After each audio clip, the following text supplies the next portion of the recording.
Di awal film diperlihatkan seorang pemuda bernama Sebastian yang baru saja berkonsultasi dengan seorang psikolog. Ia menceritakan kehidupannya selama ini ia gunakan untuk push rank dengan para gadis. Think about was sex. No, it's no way to go through life. That was the old me. I'm cured now. You're gonna do just fine. I hope so. This her? That's my Marcy. Melihat tingkah Sebastian membuat psikolog itu risih dan segera mengakhiri pertemuannya itu. Namun tiba-tiba saja teleponnya berdering. Anak gadisnya lah yang menelpon. Anak gadisnya menangis dan mengatakan bahwa ia baru saja dicampakkan seorang pria dan pria itu telah memposting foto dirinya tanpa kostum di sosial media. Pria itu adalah Sebastian. Hal itu membuat psikolog itu marah besar dan berlari mengejar Sebastian. Bukannya takut, Bastian malah tertawa dan berkenalan dengan gadis yang baru saja ia temui. Okay. Setelah itu ia datang untuk menemui saudara tirinya yang cantik bernama Catherine Mertwill. Catherine merupakan wanita cantik dan sangat pintar. Ia menjadi panutan di sekolahnya. Hal itu membuat Caldwell mengajak putrinya bernama Cecil untuk bertemu dengan Catherine. Nice to see you again, Mrs. Caldwell. Thanks, my father took me on a trip to Australia. Well, I think we'll be going now. Thank you so much for your help. It was nice meeting you. Mwah. Ciao. Semua orang mengira bahwa Catherine adalah wanita baik, namun ternyata semua itu hanyalah sebuah topeng semata. Catherine merupakan gadis yang memiliki hati jahat. Bahkan ia juga sama seperti Sebastian. Ia gemar push rank bareng laki-laki. Pada saat itu Catherine yang sakit hati karena baru saja ditinggalkan oleh kekasihnya. Kekasihnya meninggalkan karena lebih tertarik pada gadis lugu bernama Cecil. Hal itu membuat Catherine dendam kepada Cecil. Ia meminta bantuan Sebastian untuk merusak reputasi Cecil, si gadis lugu itu.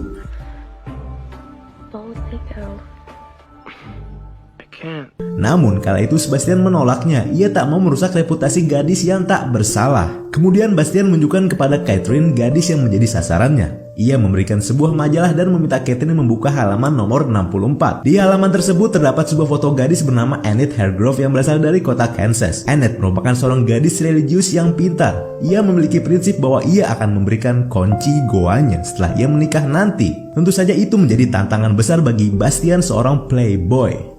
Annette merupakan seorang anak dari kepala sekolah baru tempat mereka bersekolah. Ia memiliki seorang pacar bernama Trevor. Namun yang Catherine ketahui ialah Trevor adalah seorang pria yang menyukai sesama batang. Kala itu rumah Annette akan dijual dan hal itu membuatnya tinggal sementara di rumah bibinya Sebastian. Hal itu membuat Bastian memiliki kesempatan untuk mendekatinya. Merusak reputasi anak kepala sekolah merupakan suatu keberhasilan terbesar baginya. Itulah tujuan awal Sebastian. Catherine pun tak yakin akan keberhasilan Sebastian bisa push rank bareng Annette. Hal itu membuat Bastian kesal dan pada akhirnya mengajak Catherine untuk melakukan taruhan. Awalnya Catherine menolak dan Sebastian pergi meninggalkannya. Namun tak lama Catherine berubah pikiran dan menerima taruhan itu. Then that hot little car of yours is mine. Ever since our parents got married. No way. You can put it anywhere. Bastian pun mulai menjalankan rencananya untuk mendapatkan Annette. Ia pergi mendatangi rumah bibinya. Di sana terlihat bibinya dan Annette yang sedang asik berkuda. Melihat adanya Sebastian, mereka pun bergegas menghampirinya. Welcome. Thank you. You two don't get into any trouble. We won't. Quickly. Lots to see.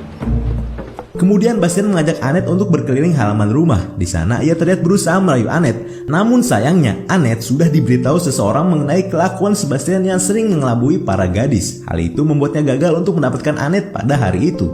Di sisi lain Catherine yang berusaha membalas dendam. Ia datang menemui Cecil. Saat itu Cecil yang sedang les musik bersama dengan guru yang bernama Ronald. Catherine menyadari bahwa Cecil jatuh hati pada Ronald. Hal itu membuatnya memanfaatkan situasi itu untuk menghancurkan Cecil.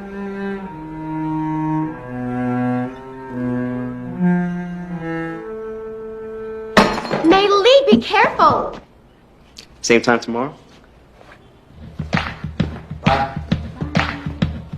Sementara itu, Sebastian yang penasaran berusaha mencari tahu siapa yang menjelikannya kepada Annette. Ia mencurigai seorang pria bernama Mick Connell. Pria itu merupakan salah satu teman baik Annette. Karena itu, Sebastian mengira ialah yang memberitahu Annette. Untuk itulah ia meminta temannya untuk menjebak Connell. Selain Bastian yang fokus dengan rencananya, Catherine pun mulai menjalankan rencana balas dendamnya. Ia mengajak Cecil untuk piknik berdua di sebuah taman. Di sana Catherine mulai mengajari Cecil bagaimana cara bertukar jigong. Okay, let's try it again. Not bad. Setelah itu, Catherine berusaha mencari tahu tentang hubungannya dengan Ronald. Cecil yang polos itu pun mulai memberitahu Catherine bahwa ia mencintai Ronald. Dan Ronald pun sudah mengirimnya surat yang kemudian ia simpan surat itu di sebuah rumah boneka antik. Dengan sangat licik, Catherine berusaha terus membodohi Cecil dengan berusaha berpura-pura menjadi teman yang baik. Malam pun tiba, Bastian dengan sengaja memutar sebuah lagu dengan volume yang sangat besar. Hal itu membuat Annette risih dan mendatanginya. Kemudian Bastian kembali mengeluarkan jurus playboy-nya untuk memikat Annette. Ia mengajak Annette untuk berenang bersama pada malam itu, dan Annette pun mau diajaknya berenang. Ketika sedang renang, Sebastian yang mulai mengungkapkan perasaannya dan mulai merayu Annette. Hal itu membuat Annette risih dan akhirnya beranjak pergi dari kolam renang. Setelah itu ia pergi untuk memergoki temannya Annette. Look, Belmont. Okay. Menjebaknya dan memfotonya adalah sebuah bahan untuk Sebastian mengancamnya. Ia memintanya menuruti semua permintaannya. Sebastian meminta Connell untuk mencari tahu siapa yang sudah menjelekannya ke Annette. Dan dengan sangat terpaksa Connell pun mengiyakannya. Di keesokan harinya, teman dekat Annette itu pun berusaha mencari tahu siapa yang sudah menjelekan Bastian kepada Annette. Dan Annette pun memberitahunya. Said Mrs. Caldwell. They met at orientation, right? Mengetahui Caldwell sebagai dalang dari semuanya membuat Bastian kesal dan akhirnya bekerja sama dengan Catherine untuk menghancurkan reputasi Cecil, anak Caldwell. Down, boy.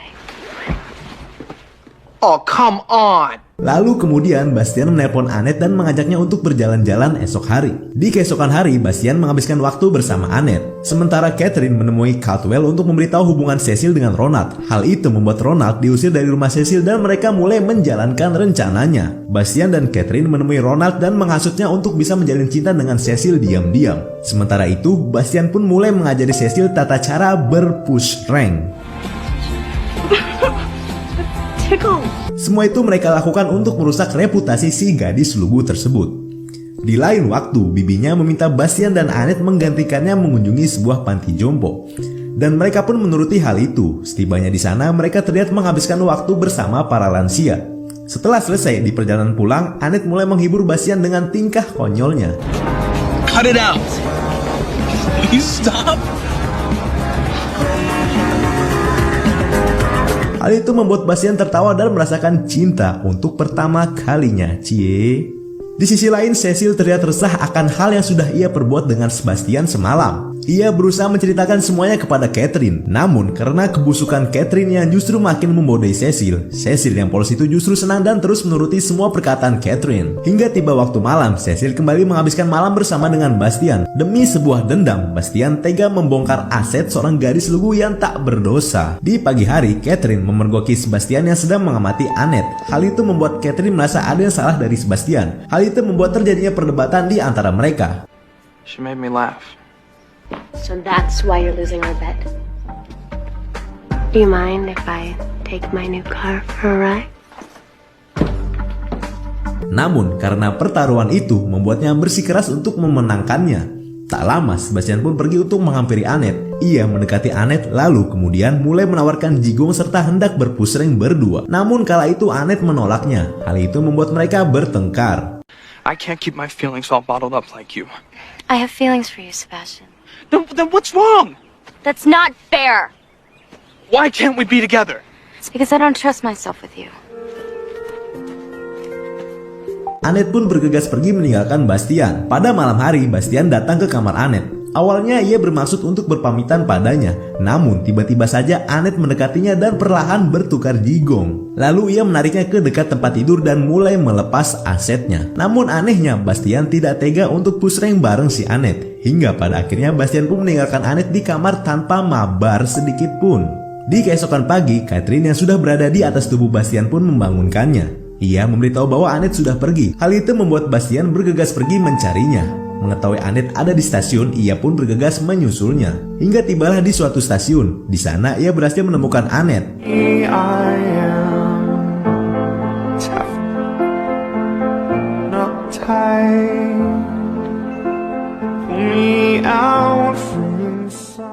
Kemudian Bastian membawanya ke rumahnya. Di kamar itulah semuanya terjadi. Dan disitulah Annette harus merelakan goanya yang ia jaga lalu dibobol oleh seorang playboy. Setelah itu Annette pun bergegas pergi. Sementara itu Catherine masih dengan dendamnya kepada Cecil. Kali ini ia pusreng bareng pria yang sangat dicintai Cecil yakni Roland. Hal itu dipergoki oleh Sebastian. Terlanjur kepergok, akhirnya Ronald pun pergi dan Catherine mulai merayu Sebastian. Namun kali ini berbeda. Bastian menolak ajakan Catherine dan hal itu membuatnya kesal. And I don't. Mengetahui Bastian yang sudah jatuh cinta pada Annette membuat Catherine tak terima. Ia mengancam akan memberitahu tentang pertaruhan itu kepada Annette. Do you honestly believe that you've done a complete 180 in the few days you've known her? You and I are two of a kind. Don't do it, Sebastian. Takut akan ancaman Catherine, Bastian bergegas mendatangi Annette. Di tempat Annette, ia memberitahu bahwa ia tak pernah mencintai Annette. Semua itu ia lakukan hanya untuk push rank berdua. I thought I was in love with you, but it was just a lie. Why are you doing this? The fact of the matter is, there is someone I love. You mean nothing to me. You're such a coward. Look at yourself. You're shaking. Get out! Don't touch me. Just leave. Annette pun sangat kecewa dan memintanya untuk pergi. Setelah itu ia datang ke kamar Catherine dan menceritakan semuanya. Tapi jahatnya Catherine yang justru terlihat bahagia atas kebodohan Bastian.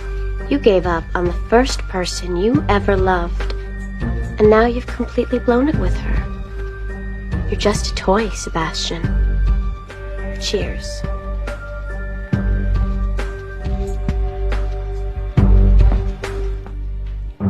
Goodbye, Sebastian.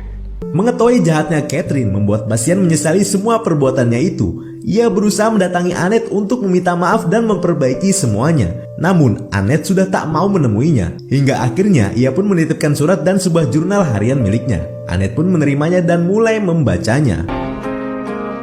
Dear Annette, the truth of the matter is, being with you was the only time I have ever been happy.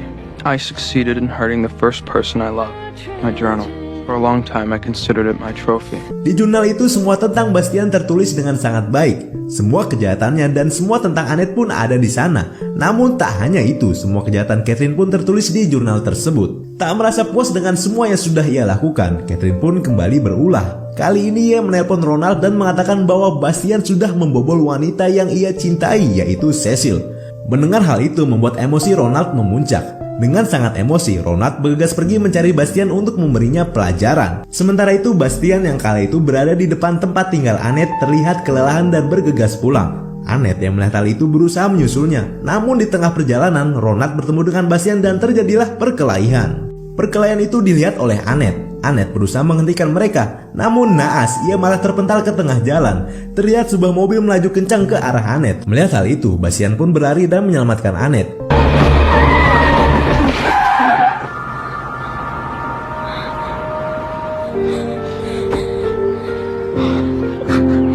I love you, Annette. I love you too. Hingga akhirnya Bastian tertabrak oleh mobil dan meninggal di tempat. Libur sekolah telah usai. Di sekolah terlihat semua orang berduka atas meninggalnya Bastian. Di tengah duka yang menyelimuti, Annette memergoki Catherine yang sedang mengkonsumsi garam premium atau disebut barang haram. Tak hanya itu, Annette yang telah membaca jurnal Bastian dan mengetahui semua kejahatan Catherine berniat memberitahunya kepada semua orang. What we should learn from this and to resist the temptations of peer. Unfortunately, the one person I know he's looking down on us today and... What is going on? Don't you people have any respect?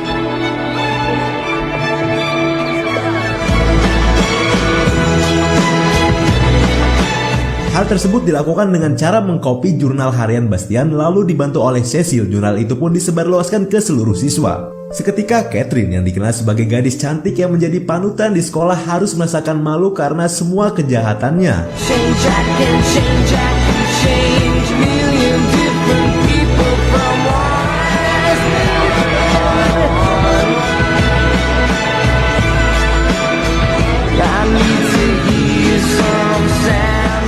Ending yang menjigongkan. Begitulah akhir dari film ini. Bastian si playboy yang pada akhirnya mengorbankan nyawa demi sebuah cinta pertamanya, serta Catherine gadis cantik yang memiliki hati kejam harus menanggung akibat dari semua kejahatan yang telah ia perbuat dengan setimpal. Terima kasih pada kawan-kawan penggemar Push Rank serta selamat berimajinasi. Saya Bos Pecandu pamit undur diri.